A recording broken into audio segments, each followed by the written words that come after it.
We're back to this. We had one go of glory. Fuck these cunts, they didn't cover. What about glory? Mate, we're on set. Be professional. Welcome, ladies and gentlemen. Welcome to the BackYourself Podcast. We are here and back in the lab, ready to do the round 6 preview. You know, we've been consistent.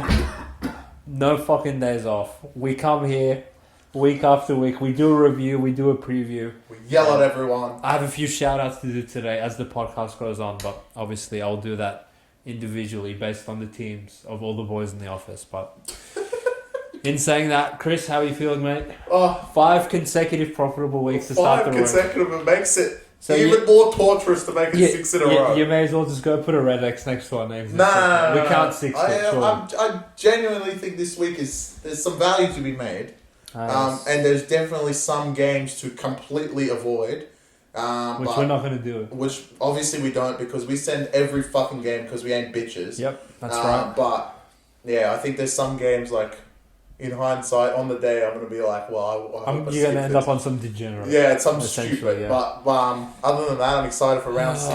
Another very intriguing Tuesday at the office. Not that much player movement, but obviously some teams, Souths, have named the reserve grade side. So what? Obviously, the professionals we have deep dived into how they're going to save the professor's job on Saturday night.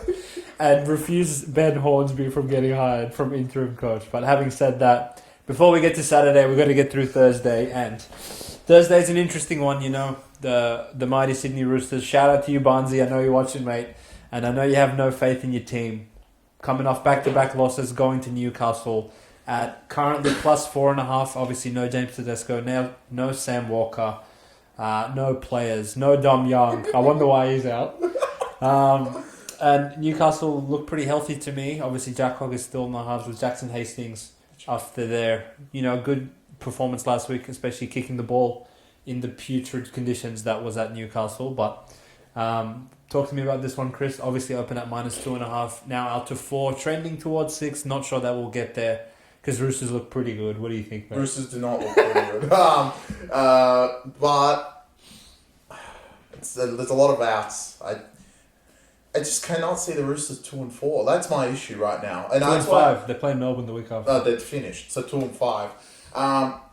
The thing is with the Roosters is that I think the line is bang on the money at 4.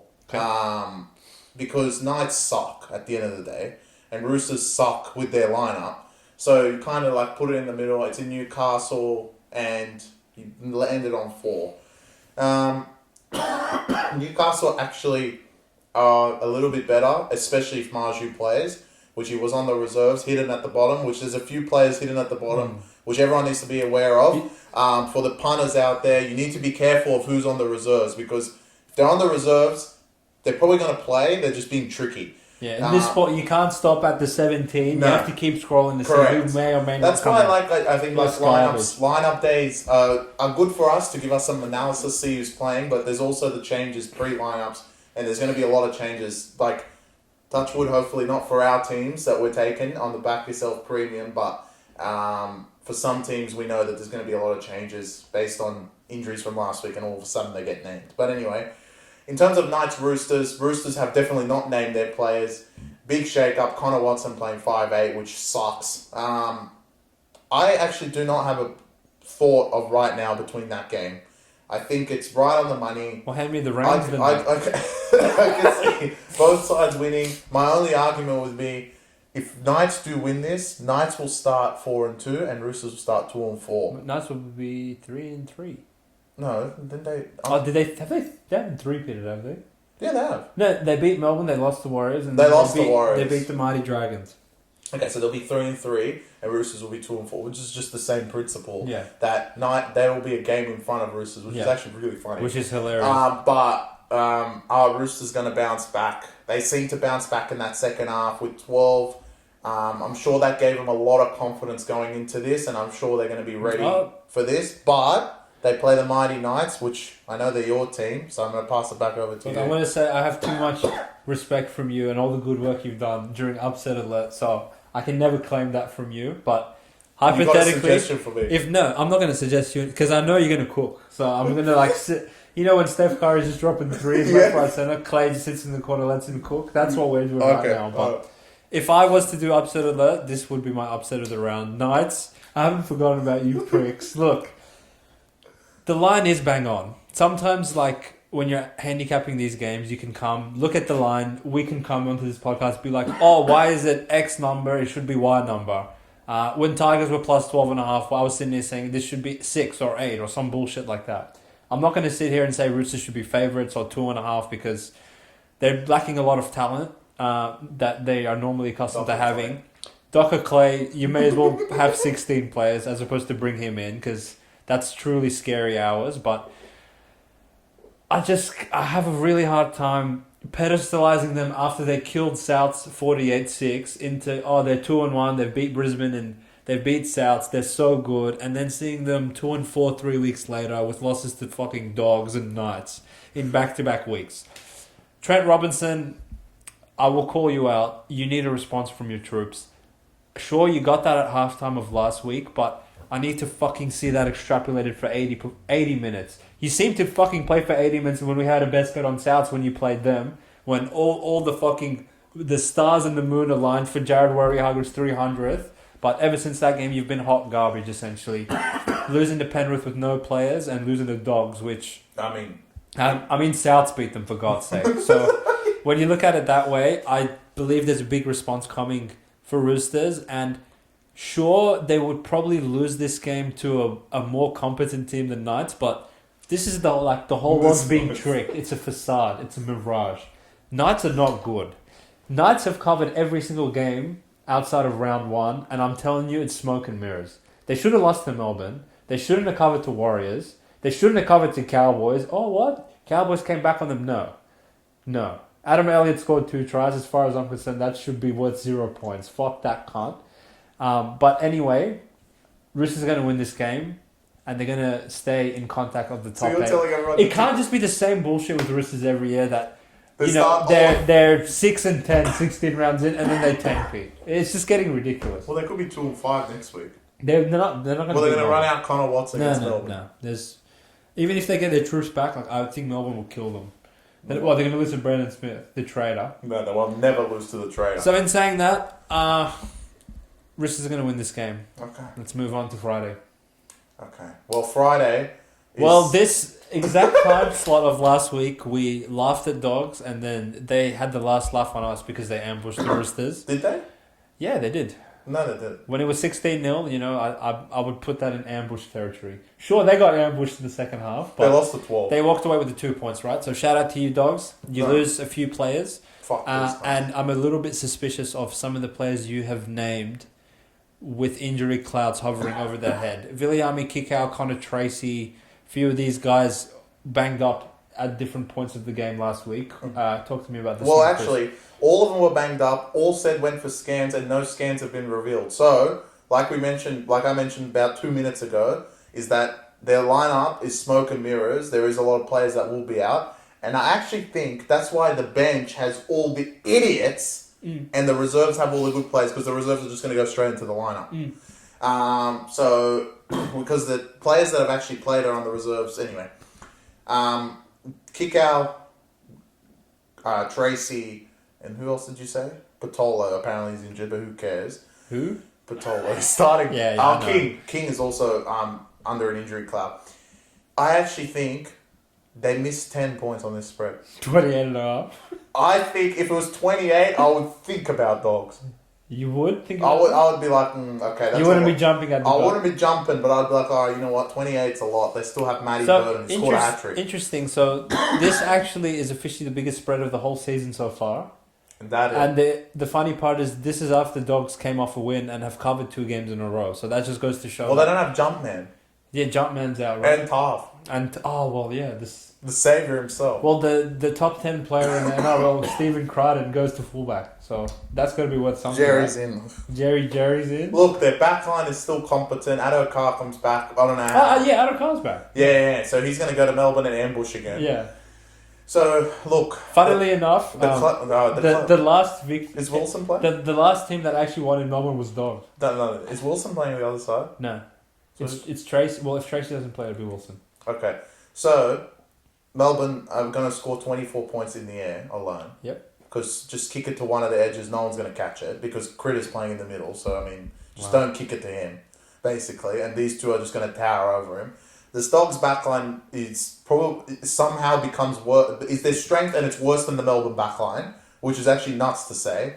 The halves are not even close because Hutchins is still there. The orchestrator. The forwards, if you look at it on paper, you're probably like it's the same, but it's Dogs. And the most important piece, like I said about the reserves, is Dogs will bring all their degenerate reserves in, and most likely Big Nelson is back for Melbourne, and he'll come straight onto the bench, and Melbourne will essentially be full strength. I think this should be 28.5. Dogs are finished. 28.5, eh? Look, I've seen it all. I would say definitely justified in being the highest line of the season, considering the player movements for Dogs and the fact that Dogs aren't good. Going to Melbourne's a very scary task ahead, considering they didn't play great and got away with a victory, and they came off a bye before that and also didn't play great in Newcastle. I'm sure Bellamy's the sort of coach that will be on the backside of his players throughout the week and demand excellence from them because that's what they're used to as a club. In saying that, I have no idea how Dogs are competitive in this game whatsoever. The spine play in Melbourne, when they get on a roll, it's truly scary that what they're capable of, and they do not take the foot off the metal. If this is 28-0, which is very possible, 60 minutes in, Melbourne are not. They're not. You know how some coaches come in the press and they're like, "Yeah, we wanted to keep them to 0." No, no. When they get to that point, it's foot on the throat, and they honestly front run in a very annoying way. Well, I actually hate taking big spreads against Melbourne because they can put 2 or 3 tries on you like this, and they'll concede one. They'll be like, "All right, whatever." They don't even give a 3 shit. more. Yeah, whether they're kicking to their winners, whether they're playing through the middle with Grant, Hughes, Munster, Pappenhausen. The only weakness you could say in this Melbourne roster is their forwards, and even in a compromised forward pack, the Brisbane Broncos sort of pushed them around a little bit last week.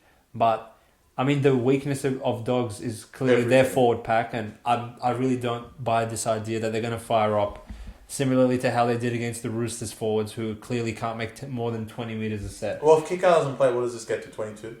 Oh my god! Well, realistically, what would you lay comfortably with Melbourne if Kika doesn't play? 22. Would you lay 24? Is Burton playing? Yeah. He scares me. No, he doesn't. Oh, my God.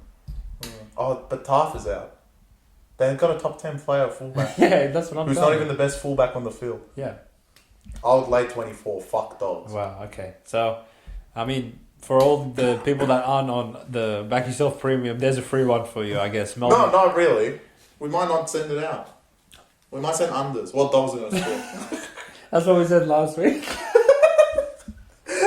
Now, look, shout out to you, Dogs. I mean, we'll see. We'll see. Well, it should have been I reckon for this one... It should have been unders. Why were Roosters so should the freaking Hurricane games of last week. Yeah, they weren't unders, were they? So, yeah, look, true. Dogs, honestly, I'll be impressed with you guys if you go there and lose by 24 only. I think, have we had we had South Roosters. I was going to say, have we had a 50 point? No one's been 50 yet. No, really? No one's hit 50. They only got 48. No, Dogs, they won't lose by 50. Well, look. That's not enough. No. If they got that line 10 points wrong, the next game I think they got 20 points wrong. Well, you can see the shit on this next game. Well, the Battle of Brisbane. The Battle of Brisbane, Broncos at home to the Dolphins, and Broncos get the biggest troop back out of the whole team. I know Reynolds is out, but the most important troop, Reece Walsh, can see again and back in the back line. 2005, or Corey Oates goes to the wing for Mariner. As far as I'm concerned, that's an improvement. And Dolphins lose the big key player of Herbie Farnworth. Flegler's been named again, but I doubt he's going to play after last week.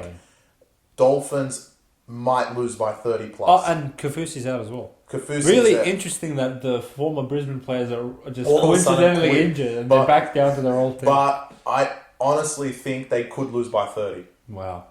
So you're not seeing a competitive battle of Brisbane this time? No, not this time. So talk to me, Chris, about this 8.5 spread. Interestingly enough, Tuesday morning before team list, a few hours, this actually was 10.5. And then once Reece Walsh was named, it went to 8.5. So Not sure if there's sharp money on Dolphins that's pushing this the other way. I would consider that blunt money. I think they're fucking gonna get killed. Well, look, Reece Walsh he's training. He was getting contact. That was the rumors, but there was no confirmation at all throughout the day if he was going to get named or not. Obviously, for the Back Yourself Premium subscribers, well, everyone will understand who we're on because of the way we're chatting. But anyway, we actually, I genuinely thought we got it on early before anyone, and then apparently blunt money came on and pushed it back the other way. 8. Made no sense. From 8 and 9 is exactly the same. Yeah. I guess there's question marks over the Brisbane Pack, but I mean, we've seen in the last 3 weeks without Haas, they've actually been very good. It's Carrigan. And Carrigan's still been there. And look, they get Reece Walsh back. I know Madden's playing, but Madden doesn't really do much. What did Reynolds do the first 2 games when they won? He didn't do shit. Give the ball to Reece Walsh and shut up. Yeah. And with New coming into the backline and Avarillo, who's like average compared to Stags and Cobber, who have been playing brilliant, it's a mismatch on the edges. I just cannot see what the argument is for Dolphins on the back of what you were saying before. Dolphins have covered every single game other than the first game of the season, and they're really not that good. They've played every game in Queensland. I guess you can put that on their side, but I think Wayne's boys, talentless, and they're going to struggle in this one. I will say right now, you can clip this in any reel, Dolphins will lose more than Dogs. The score will be bigger. There's going to be a bigger margin of victory for Correct. Broncos than Melbourne. Correct, because Broncos won't even let you score. Yeah, Melbourne will let you score, because they don't care. Yeah. They'll score 46, but let you score 18. I don't think Dolphins will get past 10. Wow, okay. Interesting. 50 to 10, maybe. Yeah, I don't see how Dolphins are going to compete in this game at all. Paying attention to what the Brisbane players have been saying throughout the week about this matchup. I mean, there was a quote from Stag saying yeah, we're not overlooking these cunts at all. We want to show them who the fuck owns Brisbane. You peasants, get the fuck out of our city.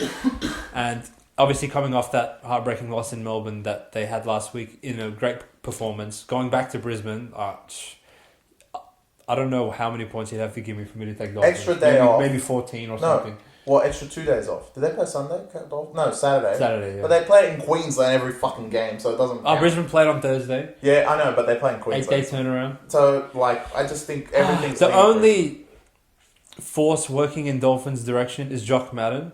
I truly am scared to lay even 1 point with him. No. Katoa?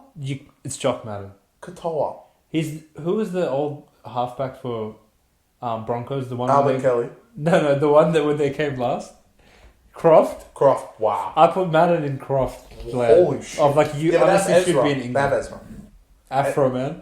and Tristan Merlin is on the bench. He's on the bench as well. Look, I'll be shattered if Reece Walsh's eye is still shattered. He doesn't play, and I have to lay 8.5 with Tristan Merlin. No, but they wouldn't have put him on the bench. I don't think he'd be on the 18th. He would be on the 18th. So that's why when I saw it, I was actually very happy that Tristan Saylor was on the interchange. So that if he was on the reserves, then it would easily be a swap. But they have to bring someone else in, so they're not going to do that. From everything I've read and the reports on Twitter and all the guys that are reporting early, Reece Walsh will be fit and ready for the game. And obviously the spread, as far as I'm concerned, hasn't considered him playing. But I think this will close at 10 on game day. It has to. Well, apparently there's blunt money on Dolphins, which apparently Herbie's on the extended. I don't know. In my estimation, Dolphins have 2 good players playing this game: Hamid Time and Jeremy Marshall King. Outside of that, any of the other kinds are just average Joes in my book. Yeah. And Brisbane just have way too much raw talent, power, home field advantage, motivation. Everything's working in their favour. I would not get in front of them. Yeah, no. In this spot, no chance, no way in the world. Speaking of teams that I probably wouldn't get in front of, traditionally, it's no secret that you don't want to be betting against the New Zealand Warriors in New Zealand, and especially in the 3 p.m. time slot. The Manly Sea Eagles, after their big victory against the Penrith Panthers, take the show on the road, where they have not been playing as well as they have been obviously at home. And they fly all the way to New Zealand to play the Mighty Warriors after their embarrassing shellacking of the South Sydney Rabbitohs. Chris, a spread of 4.5 out to 6.5 consensus. I don't think there's any more 4.5s available in the key bookies. What do you think? Is the spread justified in this game to be 6.5? Yeah, again, I think this is similar to the Knights game. The spread is maybe a bit... I wanted to say it was more on the money, but I actually think it's a bit short. Okay. In the Warriors should actually be -8. Wow, okay. Or 8 flat, 7.5. Look, I believe... You just stay still. I believe Manly have a big proving point. We said this in the review that it's not good enough to play 1 week at Brookvale against the defending back-to-back champions and win that game and then go lay an egg in New Zealand. So I guess that's their side, but I actually think the lineup is significantly worse than what we had last week. No Garrick for sure, which is a big loss in that back line when now you really only have Kohler and 3 idiots. And Nepotism's playing center. And then you have to bring in Waddell, which I don't know where Schuster is, but anyway. The rest of the team is the same, but Warriors actually gained Capewell. Warriors coming off a big win.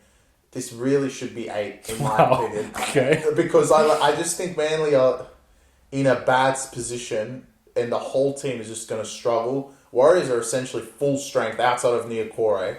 And off a high, look, they're flying at the moment. I wouldn't want to get in front of them. If Manly were in a position that they had Saab, Garrick, and let's say not nepotism boy, let's say Schuster, I think this would be 4, and I would happily take the 4, knowing that Manly can put points on that Warriors physically can't score. But without them, they struggle in the back line. Warriors have all their back line back. Tuivasa-Sheck goes back to centre. Dallin goes back on the wing. I think this is a points fest, and I think Manly are going to struggle in New Zealand. As much as I want them to prove to me that they're much better than what they were, and I was the one sitting here that they're premiership contenders. Look, if you're premiership contenders, just don't go there and get killed. If you go there and lose by 4 with the team you have, I think we'll both have your respect and be like, look, Manly are pretty good. Full strength, they probably win this game. But right now, I just can't see it. If I had to take anything, I would lay the 6 points and take the Warriors. This one's very tricky for me to handicap because probably one of those games where there's one every round where you can kind of make an argument for both sides considering the number. Warriors at the -4 was probably the play, and the market sort of reflected that, pushing that all the way to 6. Don't see it going to 8, especially considering Manly's big win last week, winning in that public format. I think a lot of people had their eyes on that game because Penrith were playing, Cherry Evans is 310th, whatever, and putting a big score like that is keeping this at 6 and not to 8. But I don't think I would actually be jumping at the Warriors line in this one. I think it can fit in the middle, but it's a bit of a assumption that when you go to New Zealand they're gonna put all these points on you and you're gonna struggle to keep up with them. But realistically, right? Let's look at all their games in New Zealand. There were 4.5 points favourite to Sharks, got out 12-0, lost 16-12. They were 10.5 favourites to Newcastle, got out 12-0 again, only won by 6. Yeah. They were 8-point favourites to Canberra and were trailing 12-6 and only won by 8 in the end. So they didn't cover that spread either. They haven't covered any of the lines actually in New Zealand. So how much of a home field advantage actually is it when they can take their show on the road and murder the shit out of Souths, beat them by 40? And what was the other game they played in Sydney? Melbourne, which that was probably the fucking best game of their whole season. Yeah. So if anything, I would be more inclined of taking New Zealand when they actually take their show on the road because they've proven, even in the last 2 years, that they actually kind of struggle with the bigger lines in terms of putting teams away by a huge margin. But when the line's closer and they're playing better opposition, they actually hang in with them more so. But they were, in my opinion, a lot better last week. As bad as South they were good, but they were actually good. And Wayne Egan doesn't look half injured. I think he looks healthy. And I think some of those games, he either wasn't playing or he was playing injured. And last week actually looked like the whole team was pretty healthy. Mate, South will make you look pretty healthy. I know. It's South. Take it with a grain of salt. But I thought Warriors played a lot better than what they played like they were playing in Melbourne. And if they keep that form up, they're going to smash this line. I'm not sure. Look, I was the one who was saying Manly, and now I'm like, nah, maybe not. But I'm kind of, like, if I had to pick one, I'd pick Warriors. I probably would take Manly. Wow. Okay. Maybe we have to stay in the lab and analyze. We have another lab for that one because I think it's a very close. To elaborate on Manly, their backline's like shit. Truly garbage. In all honesty, you cannot put nepotism at centre. He's bad enough at back row. Talau's in. Tommy Talau, not even Tommy Turbo can save you, and their forwards, essentially, you can't start with Earl. It just boils down to that. Ola Kawatu obviously should play Origin this year. He's been absolutely fucking killing the game. Every time he takes a hit up, I'm shaking in my boots because he could break the line at will. I really wish Garrick and Saab were playing this game. Yeah, no, I wish it Manly... It would really wish. And Schuster as well. I wish everyone played. It would have been a big test for both teams. Absolutely. And but it kind of derails it a little bit, but it gives Manly more to prove, and there's a little bit more pressure on Warriors. Warriors go and lose this game to Manly, everyone's going to be like, all right, you beat South, whoop-de-doo. They have won 3 in a row, so... Yeah, and if Manly win this game, now everyone's going to take my take very seriously and be like, without players, they went there and won. Fuck going to Brookvale next week. Yep. So, I don't think they play at Brookvale. Oh, they go play Titans. The Fortress. The Fortress, but... still, it would make Manly look much better. These could be both top 8 teams at the end of the season, so they're probably going to verse each other a bit later, and it's a good test for Manly and Warriors. Let's see what they can do. I would say the narrative out of this game is I want to analyse how Manly go. Correct, on the road. Good competition on the road where not the stars aren't aligning for them. It's just like a neutral game. Yeah. Okay, speaking of stars aligning... Game of the round? Game of the round. Maybe the next one. Maybe the one after is comical. No, it's got to be. This one has to be game of the round then. Yeah, I would say game of the round. For me, it's actually the match I'm most excited for in the whole season, and that was considering Tigers played Sharks the other week, and I was playing Eye of the Tiger for 7 days before the game started. The mighty Cowboys, the 4-1 Cowboys, only team in the competition with 4 wins after their questionable victory against the Titans, where they were not that impressive, take the show on the road against a team that was even less impressive than them in the Parramatta Eels, who are coming off an absolute massacre at the nation's capital, falling to them 41-8, which I don't think many people saw coming. Even me, who I would say my bet of the round was the Canberra last week, and I obviously called them out under duress. Thought Canberra would win, was quite confident in that happening, but the margin of victory and the way the game played out even shocked me as to how asleep at the wheel Para were. They're your team, so versing your enemies, actually. They're versing my enemies. My team are versing the enemies. There's got a lot on the line this week. There is. Parramatta Eels back at home, and I want to say for every single person, regardless if you take them or not, you're not going to get many opportunities, Parramatta being underdogs at home. The only time you might get it in the future, like if they play him obviously without Mitch, but let's say in the scenario in the future you play him with Mitch, it's probably Penrith, Melbourne, that's pretty much it. Maybe Brisbane, but even that could be Pickham. So if you take it just right now, it would be, you're not going to get many times points with Parramatta at Bank West, which is really rare. Cowboys, I've said this from round 1, they're not good. And they've played no one special. They've played one competition team, which was Brisbane, and got fucking killed against no Walsh, no Haas. So you relay their wins to me right now. So week 1, they beat Dolphins. They had a perfect game. Yep. They beat Knights, which they played awful, but Knights are awful. Yeah. Then they played Dragons, who were a Fatala Mariner catch away from raping 13 plus, yeah. They played Brisbane late and then got killed. Yeah. And they went up and played Titans, and they were lucky AJ Brimson threw an intercept. So as far as I'm concerned, I don't know why this... I mean, I understand why they're favourite, because they're second, but they should be first. They've won all these games. They've been impressive offensively. Parramatta were abysmal last week, but... doesn't mean it's right, and it doesn't mean to take it. I don't think there's one person lining up to take -3 on Cowboys. If you are, shout out in the comments. Go in the comments and say I'm completely wrong, but I don't think there's a person out there that are really going to take -3 points on the road, especially playing Parramatta at home after a huge defeat. Parramatta have a lot of work to do. They've made changes. Brad Arthur was clearly not happy with his backline. Sevo comes in after the 3 matches and leaves within 2. Simonson goes back into the backline. Harper's in, which we've said which hurts me, but he's actually on a shitter cunt, which is Chestnut. Yeah. So he's probably going to end up obsolete. Parramatta still, as 2 and 3 currently, have the best forward pack in the competition, and it's complemented by Cartwright coming back from his rib injury. He goes back into the second row. Madison goes to the bench. This seems like a para ambush named all over it. And I can't see any other way because I just don't think Cowboys are that great, and they do not deserve to be 5-1 after this week. Yep. Mate, to address your earlier point of I don't think many people are lining up to take the Cowboys stuff. No one is taking para. Obviously. Of anyone I've spoken to, everyone has just explained to me, there's no way that para can defend what Cowboys will throw at them on the edges, blah, blah, blah. Para can't score, para can't do this.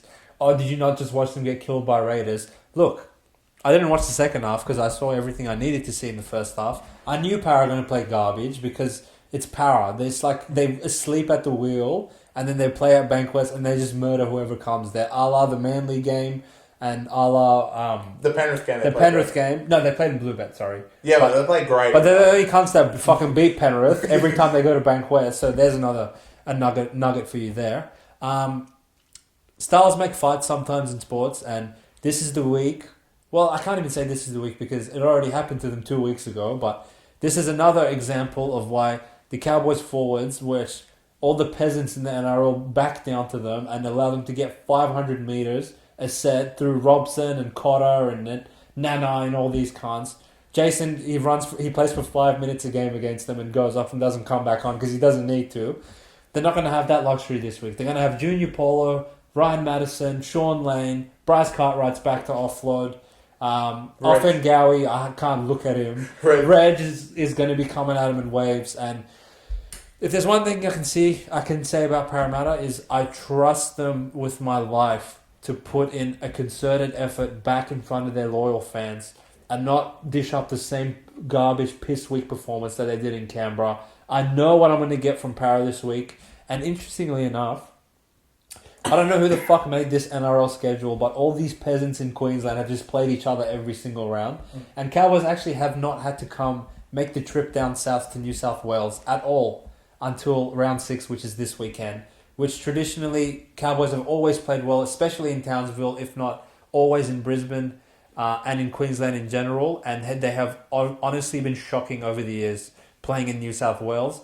This has ambush written all over it. There's too many ambushes. If there was a segment where I would guarantee a victory of a team in a round, I would guarantee Para. You can't guarantee 2 underdogs. No, I'm not guaranteeing Roosters. Oh, I thought you guaranteed. No, I'm not guaranteeing Roosters. They're fucking horrific. Okay. But Cowboys, are going to lose, and if Para 13 plus them, do not be surprised one bit. I might put my hair on the line. Wow, hands on the line. If Cowboys win, I might shave my head. Wow, you have to shave it before Sunday. Yeah. Oh, Sunday, FYI. Now we're doing the podcast suited up. I don't give a fuck. At 4 a.m? Yeah. Okay. Alright, well, we'll be suited up Sunday, and this guy might be bald. I might be bald. You have to go bald. I'll go bald. I'm not scared of Cowboys. Alright, that's something I would say. Oh, yeah, look, I love my Parramatta Eels, and I was saying to everyone that I've talked to this week about taking... being on them, being high on them. Not just people saying that, no, we'll take Cowboys, obviously, I get that. But what I'm not understanding is that why is everyone scared of Cowboys? What has feed you? The thing is, when you watch them play... And Labour's out. Who cares? GR, yeah, he's out. When you watch Cowboys play and they're dominating possession and they're doing the typical Cowboy garbage of just throwing the footy around... They do put a good show on. That's why everyone likes them. They do pass the eye test in those moments. But what people don't attribute enough to is they can do that, and then 2 minutes later, Brian Kelly can just pick the ball up and put it on their try. Well, actually, they have a highlight reel of dick tries conceded. To dickhead. Flanagan. Smoothie. Billy Walters. Brian Kelly. Yeah. Just idiots. So that means we have to give out some retard's got to score. Yeah. Joey, he can't score. Has he? Oh yeah, show and don't go. Yeah, fuck it, why not? Maybe. But yeah, that's enough about my Parramatta Eels. An upset alert will be coming at the end of this. But There's one other upset. I thought it was coming in the next game. No, well, there's one other team, and look, speaking of upset, shout out to the schedule makers because they've put back-to-back GOAT games. That's far as I'm concerned. Absolutely GOAT games. Shout out to Dan Tran. I know you're watching, mate. I know, like, me and you together looked like the fools of the earth back in Souths last week when everyone told us Warriors are going to get up. But look, I don't think even God himself could see how fucking awful Souths would be 5 rounds into the season. But every part of me wants to come on this podcast and say this is the week that they're going to turn things around. JD is on the hot seat. There's lava falling from his seat as we speak. They have their pitchforks out and they have had them out for a little while now. And the reports are he has 80 minutes to save his job. And what does he do in response? He puts his life in the hands of Marmazulis and Jai, whoever the fuck. Jai Gay Khan is playing fullback. And Munro's back from Ethiopia to play on the wing. So, in all honesty, I don't think Souths could name a worse team if they wanted to. Unless maybe they took Cam Murray out of the lab and put fucking God knows who at the lock. But, it's just... Do you want me to take the reins? It's alright. I don't know what to say anymore about South. I'm tired. I genuinely... They're not going to win. Can't wait for Souths. I think it's the most entertaining game of the round. I'm more excited for Souths than I am Parramatta. No, I can't say I am. They are going to be so good to watch. The Professor's last 80 minutes of his career most likely is coming unless Souths play for him. As we mentioned last week, I think it's the players more than anything else that have quit on JD. But he has changed some of the players. And will they play for JD? I think they will. Look, I actually think JD might be Greek. He is Greek. So he's put in Marmazulis for a reason. Don't understand why he's dropped Ilias. But my one thing that is actually going their way is, where are these Sharks forwards? I struggle to understand. You just had a fucking bye. They're in the reserves, man. No. Where's Royce Hunt? No, he did his calf, so he's out. It's been 3 weeks. He did it in the Tigers game. Yeah, and they played Raiders, and they had a week off. Where is this guy? Stier? You know how fat he is? You want his calf to Yes. 2 weeks. All right, well, the reserves are one thing. Hamlin likely will come off the bench, and Rudolph comes back, which helps a lot. But if they don't, no one's going to, outside of us, no one's going to fucking realise it because everyone's going to say how bad Souths are. No one gives a fuck. But if they do not play, the Sharks forwards, you could say, are comparable to the Souths forwards as how shit they could be. Tell me who's a good forward outside of Nakora. Nakora's back. Okay. Shrek's there, he's good. Shrek's a player now. Hamlin-Uele's alright. Billy Rudolph's Burns. fine. Billy Burns. No. I'm saying Hamlin-Uele and Rudolph don't play. Oh, obviously. Well, you're just making the point I made in the Tigers game.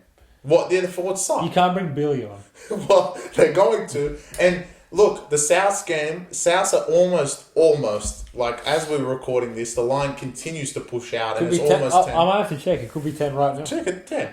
It could be 10. It was 9.5 at $1.95. It could be 10. It's been pushing out all month. Ooh. It's almost there. Almost at 10. Is 10 the buyback point? I actually think they're so beyond help that there's no buyback point for South. I think if tomorrow everyone goes to sleep, we wake up and the bookies have changed it to 16.5, everyone will be like, oh, well, yeah, Sharks, pretty good, eh? Yeah. That's how bad Souths are. Yeah. But there is a buyback point, and in my opinion, 10 is the buyback point. Souths are horrific, but 10 points is a lot for that Sharks lineup. Talakai's on the bench for whatever reason. Fitzgibbon, like, what the fuck did you say on the bye? Who's this guy? I actually don't rate him at all. Akara? Was that Iro. No, he played against Canberra. He was pretty good. Yeah, and kept dropping the ball. No, he's not good. And they've conceded 18 points. It's smoke. One thing that no one seems to realise is, yes, they were great to come back from 18 down, but how did they get 18 down in the first place? Just playing stupid. And if Souths are desperate enough to win a game for JD, stupid things are going to put into give Souths hope. And if Souths have hope, they can be good with the ball. And it baffles me to know why they can't score anymore. But if they do get the ball, we know they can score from past history. And JD has shown that even with him at coach, they can score on the left edge. For whatever reason, hasn't worked out this year so far. there's a buyback point. You just got to be careful. In terms of South, I say be patient. I am not jumping on -9.5. I just don't think Sharks can go out there and sweep them. I know a lot of people are going to say, no, Sharks are this, they're off a bye. I get it, but it seems like off a bye they haven't got much better. I know they're rested, and any team that's come off the bye hasn't really helped too much because it's so early in the season. So it's when it's more middle of the season. Like in the case of Penrith, it's a bit different. Like Penrith have a bye next week, they have Cleary back, right? But it seems like the Sharks players never came back. Well, if Rudolph and Hamlin-Uele are caught in the you'll know by Friday, then they really haven't come back stronger than what they were pre. What if they both play? If they both play, you'll get more points. In my opinion. This should be 11. You might get 10. It should be 12. But you won't get 12. They're really bad. I know. If they both play, like, it's really scary. It's scary. I agree. It will take a lot of balls to take South. But I'm down for the challenge. On the Back Yourself podcast, we have balls. Don't worry about that. I'm taking the challenge. I like them. Look, for Souths, I need to think a little bit more about this game. But essentially, you can break this game down one of two ways. If you think Souths have quit, and you truly believe that they don't give a fuck if they fire JD 1 minute after full time, then obviously you take the minus with the Sharks. You don't look back. If you think Souths will fire the fuck up, and they're going to obviously eventually put one good performance in, you're probably thinking that I'm going to say go get on the plus 10.5, but I'm not going to tell you to do that. Why? I think Souths can actually fire up and try hard and still not cover 10.5. Because, look, you can't keep running out Footy Dean. Footy Dean. And they couldn't score with Latrell and with Damien Cook and with Cody Walker and with Jack White and all these cunts. But they just need to play for the badge. No. They'll cover 10 playing for the badge. No. They will. You're actually the CEO of consistently always saying Sharks can put up 30 points against anyone. Yeah, they'll score 30. So if you play for the badge... They'll score 20. South. Yeah. Who have they scored the 20 against, and now they're going to do it with fucking Greek FC this one? They scored against Dogs 20. What? After 8 hours of Dogs quitting with 5 Sidmans, they scored 20. You want to give them a round of applause? They scored first class, they had 4. I think, honestly, they're good. This sickens me to say, because the line should be 16. I'm honestly... That's really bad. I'm honestly, the first person that will come on this podcast and say, don't overreact to 1 week, but this is not 1 week. The issue with Souths is people had not reacted to them for the longest time, because even I was guilty of this. I look at their lineup on paper every week, and I'm like, they're not that bad. They're not that bad. This week they are. But they are that bad. And after Warriors exposed the absolute piss out of them, now Latrell's out. They have just random players coming back. And Sharks, if it goes well for them, they'll easily cover 10. What if Sharks get to a 10-0 lead? You trust Souths to keep firing up after that? Of course I do. Well, you like them now, so that's fine. Well, look, they're good. I love them. Like's an understatement. Look, Are they funnier without Latrell and all them? Or with them? The spine is Jai Gray. Yeah, Greeks FC. Sea Walks. Cody Water, Footy Dean, and Mumbles. You shot just... JD. That was so bad. JD, that is who you're putting the fate of your fucking employment in the hands of. Go Footy Dean. Just... Footy Dean. And, Damien Cook... You may as well retire tonight to lose your job to fucking... he's lost his job to Marmazoos and the Gauge, yeah. That's wow. And now he can't even get a goal off the bench. The Gauge is in front of him. So, I just... Honestly, shaking at the bit to watch this game. What did he do, really?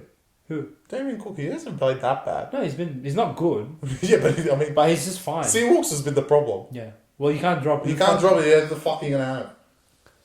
I would go White and Cody Walker. But then who's playing centre? Don't worry about centre. Can't score. You're talking to me about centre. Yeah, because if you can tell me who... Oh, Gaznia. He's playing wing. I have the backline of the... Who's on the other wing? Kenna. Munro. Yeah. Centre next to him is Tass.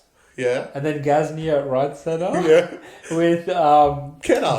Israel. Oh my god! I thought Israel Folau would be back. Israel Folau, he got his hat trick in Vegas. He doesn't want to play anymore. Oh, South. They scored 20 against Manly.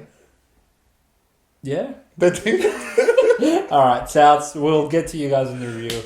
JD, if this is your last game in charge, it was goodbye, Professor. Goodbye, Professor.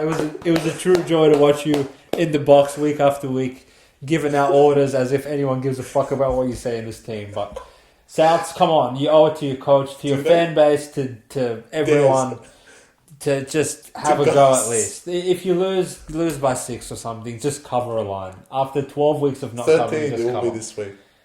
Let's see. I mean, like, it could be a record in the how far can they go before they cover? Who they play the week The after? interesting thing is they play Melbourne. They play Penrith and Melbourne. They play Melbourne. No, they have a bye. Yeah, so they can train hard. Ben Hornsby will be there after, I think. Yeah, well, so they can get raped because Latrell. Wow, so they're not going to have Latrell against Melbourne and Penrith. What's the point of playing? They're going to be 1-7 if they lose to Sharks. Well, they're not going to. What the fuck's this draw? Their draw's been really. Oh my god, Manly. They've literally played Dogs. You know what's going to happen? Oh, this is their draw. Hornsby's going to come in and fire a bar, and then Tigers. they're going to make Yeah, I know. They've played Manly in Vegas, at Brisbane, Roosters and Warriors 300th. Alright, fair. They threw you a bone, you played But they won. Sharks? No, sorry. Warriors, Sharks, Melbourne, Penrith. Fucking Where's Dragons? Where's Tigers? I know, that's really This is bad. fucking incredible. Really bad draw. No wonder they're 1-7. Like, they won't be 1-7. Not that I'm giving them a pass, but Jesus Christ. They're not going to be 1-7. They're going to be 1-50. They're going to be 2-6. Oh, God. Okay, South. Well, good luck to you how boys. can we go off the high of South to the next low of Tigers? The low of Tigers Dragons, but that is our 4 p.m. afternoon fixture. Tigers at home. Well, their second home because it's at Campbelltown for whatever reason. Fortress. It's no Fortress. And they play the St. George Illawarra Dragons, essentially Pick'em right now, and I think it is the perfect game for Pick'em because they're two idiots. Tigers coming off the big loss to Dolphins where they just look tired. I don't really too much into it. And Dragons coming off the tsunami game on Friday against Knights. Again, not looking much into it. Big ins and outs is Sullivan plays again, and that's all the words that needs to be said. So, Tigers undefeated without Sullivan and winless with him. So, talk about an incompetent player. That is your definition in the NRL dictionary. When you go, you see a photo of Jaden Sullivan. Truly awful player. I mean, to have Lockie Galvin at 18 years of old, who was literally going to school 3 months ago, be so much better than you at this point in his career already, just truly shows that Sullivan should go to England and he should not be in the NRL for this season. But England? Let's go to reserve grade. He should go to Iran. Honestly, he would be more suited there. But in saying that, look, You're playing Dragons, so he does know all their plays from training last year. He has insider. Did they train last year though? Look, Dragons, you guys were not that bad last week, and neither were Tigers. So it's a bit of a weird one where situationally, like, both are coming off pretty bad losses, but they weren't terrible in the games either. And they're both going to be looking for a bounce back spot. Obviously, in this case, Tigers return back to Campbelltown, play their first game of the season there, and Dragons winless in their last attempt. But I was about to say 2 attempts, but I forgot their ambush. So, I think Pick'em is fair. I think there's no real lean in this game one way or another for me. I could probably make a case for either team. Obviously, you want to give a shout out to the Zerafrost brothers. Have you spoken to them? I've spoken to them. For all you guys like the lineup changes are saying Jack Bird will not play this game. I don't even know why he's named, but he will not play. And that brings 3 Apollo in or Fine, which is just garbage. But Bateman is out and Seyfarth's starting. So it's just idiots central everywhere. I actually think Tigers have a little bit more idiots than Dragons, and at least... That's a big statement. At least... Look, I know Coruscant's been great, but everyone knows Ben Hunt is the best player on the field, and at least Dragons have him. I think Dragons bounce back. And with this game, Tigers are pretty bad. And it is a perfect pick'em game, and it's a perfect afternoon game for them. I think it's Ben Hunt. That's it. Like, interesting thing about Tigers is they're 2-0 against what you would perceive to be top 8 teams, but they've actually lost to the peasants that they've played. Tigers. They got raped in Canberra and they got raped by Dolphins. So After analysing it that way, I would probably be inclined to lean to taking the Tigers -1.5 at home. I feel like at this stage you could probably argue they're better than Dragons, but in saying that, they do have Sullivan, so that does offset a lot of... And they have Safer. And Kapoa, which I can barely look at him when he gets on the field. Yeah, no, the more I wish-wash on either side of this game, it goes back Well, Dragons have 9 days off as well, I'll give you that. They can have 90 days off. It doesn't matter when you don't train. Sua's back. That's... So I like him. But anyway, we're going to say... It's going to be a great game. Shout out to the Zarafos brothers. We hope they put a smile back on your face. Obviously, every time they win, you boys are happy for the next 7 days. So that's probably where our rooting interest will lie. But in terms of an official play, we probably need to give this one a little bit more thought in the next couple of days. Could go either way. That's probably why it's priced the way it is. Speaking of a game that might not go either way, the Canberra Raiders laying double digits at home to the Gold Coast Titans. Obviously, coming off their big win against the Parramatta Eels last week. Named the same 17, except Jordan Rapana, after having his leg amputated at halftime, is not playing in this one. They have the debutant coming into fullback. Stewart is playing, guys. I repeat, Stewart is in. And I must say, Xavier Savage, you must be so bad to not get a run at fullback, but it's all right. They like him at wing. They like you at wing, apparently. So, the Mighty Green Machine, hey, laying double digits. Didn't think you would be seeing that very often this year, but no one could have probably foreseen the monstrosity that is the Gold Coast Titans, who, funnily enough, are not currently last on the ladder because they play in the same league as the South Sydney Rabbitohs. So, talk to me, Chris, about your willingness to lay 10.5 with the Canberra Raiders. Well, I wish it was 10. It's actually pushed back now. Foreign's in, so apparently that moves the spread 2 points for whatever reason. But it could be another case of blunt money. Blunt money. Both teams pretty much named 1 to 17. Titans were okay. They showed life in Townsville, I want to say. And they did, to their credit, they did put the Cowboys, I would say, to the saw when they did go down to 12. Unlike some teams, Dogs. But Cowboys actually just felt I think that was more poor Cowboys than good Titans. Titans did throw the ball around, but still, Titans were shit. The only plus side here is that Raiders covering close to double-digit lines is almost really impossible. But if you actually look from round 1 to round 6 that we are now, Tigers and Titans are the same odds in Canberra, +8, 8.5. It was 10, I know, but it's now +8.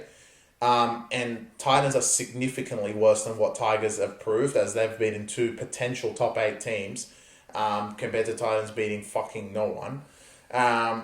So for it to be 8 is pretty short for Raiders after beating Parramatta. I kind of don't know what everyone's looking at, to be honest. 8 points just does not seem enough for a garbage team like Titans. And look, I know Raiders are skeptical when they're this much big lines, but they've proved that they're actually decent and they're not quitters. Okay. Back-to-back games in Canberra as well. Gold Coast coming the maybe second longest trip you could have from all the way in Townsville all the way down to Canberra. God, yeah, didn't think about that. And they played on Sunday as well, so they get the 7-day turnaround, both teams. Raiders probably just a little bit fresher, and I don't know how is this 8? I would put this 12. Honestly, the spread, I would say outside of the Cowboys game for the Titans has been off the entire season in retrospect. And for some reason, I think it's more of the same. My first inclination after a big Raiders win, knowing that they're playing the degenerates of the sport the following week, is obviously to take the retard. But in saying that, like you said earlier, Chris, 8.5 to Tigers and now 8.5 to Titans. Knowing what we know about both teams now is a bit of a question mark. That's what I'm saying. In that way. Is there someone on the report that is Tino back? Considering Titans are as awful as they have been, I am questioning whether Foran will actually play or not, because he's as brittle as they come at this point in his career. And it's truly scary hours of Foran's out, because imagine who's going to play in the half. Well, look, Weaver. For the comment section, is there something is there a Canberra playing on? Is Tarpanel playing? Essentially, in my opinion, that's the only thing that can explain why did it go back. Because Rapana's not playing. Essentially, you can't put Raiders -12. No, you can. to Titans. Yeah. They're 4-2 or 3-2. Yeah. They're just right para. Yeah, so if you think about it this way, right? Titans were -6.5 to Dragons. Yeah. Laughable line. Pick 'em to Dogs. Laughable line in retrospect. +2 to Dolphins. Really, truly laughable line. And obviously, finally, the market caught up with them and there was 16.5 at Cowboys, which they actually did cover that. So you can't take that off them. Well, at least they've covered one, unlike South. Yeah, literally. But they've covered one and now they're 8. Yeah, just the number seems a bit off. I was somewhat encouraged by what they did in the second half. This might sound absolutely autistic, but I was actually encouraged in what I saw from them out of the first half. Because they didn't have the ball. The same way that Cowboys had 70% of the ball, Dolphins conceded more than 16 in the first half against them, right? Yeah. Like, Titans had no ball, but they didn't fucking quit at any point in that half to just bend over the Cowboys. The same way, like, Dragons fucking conceded 4 tries in 10 minutes like that, right? And they came out, Titans threw the first punch, they scored on them, they conceded 2, like, very quickly after that, but they didn't give up, they kept trying, they scored a few more, cut it to 6, and then obviously Manu, your mate, AJ Brimson pegs the ball at the Cowboys player, felt for him to run away and essentially put the game to bed. But in saying that, it's just so bad. Like, God, they're just awful. And the way that Canberra have been playing as spirited as they have throughout the season so far, it's the sort of game where I could see Titans maybe hanging around for like 55, 60 minutes and, you know, they're only down 2 or 4 and they still like have that 1 try margin and then bang, bang, bang, Raiders score 3 in the last 20 minutes to make this a 20-point win, 4 times like 34-12 or some bullshit. And you're thinking, fuck, why did I take the Titans? So, if anything, I'm probably more inclined to, like you said, to lean towards the Raiders line in this one. I think the only thing working in our favour in this is the preseason expectation of Canberra being as low as it was. The bookies don't really like shifting lines for a team so early into the season as much as they need to. That's probably why they've been so reluctant to bring South and Titans down to where they truly belong in the dumpster. And yeah, but Titans, I mean, they're garbage. Everyone knows they're garbage. Yeah, but like it's from 16.5 to Cowboys. So they're essentially saying that Raiders Cowboys would be like on a neutral would be 8.5. Yeah, which is wrong. Yeah, exactly. That would maybe be like 4. Exactly. So it's like makes no sense. Not to mention that Canberra are at home in back-to-back weeks, and Titans are going have to travel again from Townsville back home to a 4-hour Canberra. flight, one of the longest flights all the way. That's like a big ask for these guys. It's like they're looking for a reason to quit, and that's a pretty good. I agree. I cannot see why and why this was. I can't believe it went from 10 back to 8. Yeah, I know. 10 was right. Yeah, if anything, you should have gone from 10 to 12. 12. But, I think anyway, it's more that way, but... Clarky, sorry, mate. We're seeing another ambush. Not yet. Next week might be a week. Yeah. Because, well, Manly have the travel, mate. It's Titans. Oh, no. Logistics doesn't apply to them. No, it's not that. Turbo always rapes. Yeah, exactly. Fuck's sake. All right. You're Clarky, fuck. All right, for those of you who have made it to the end of this podcast, obviously it's the best part. We've gone through the tedious part of going through every lineup change and travel. This guy played last week and that and thing. Marmazulis. And Marmazulis is in and Cowboys are dead meat and Knights of War are going to fall. But now it's the Professor's go at upset alert. No, under arrest first. I'm still thinking. You're still thinking? I have 2 teams in my head. I have 5 seconds to think of my under arrest. Oh, I thought you had it. No, I'm thinking.